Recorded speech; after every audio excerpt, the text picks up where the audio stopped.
Mbabarira kuko ntabwo nacuruza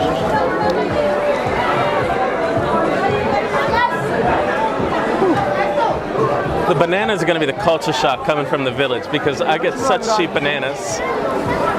I live where they grow them. Maramutseho. Amakuru ni meza namwe? Yego mani shimwe. Imana ihimbazwe. Murakoze namwe. Mbabarira.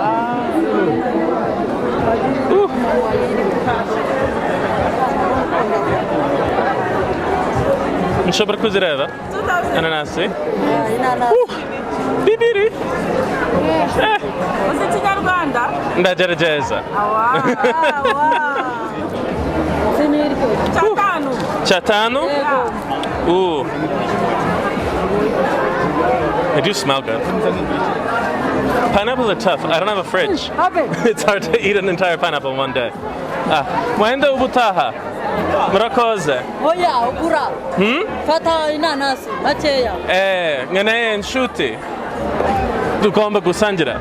Sinshobora kurya jenyine. Birakomeye cyane.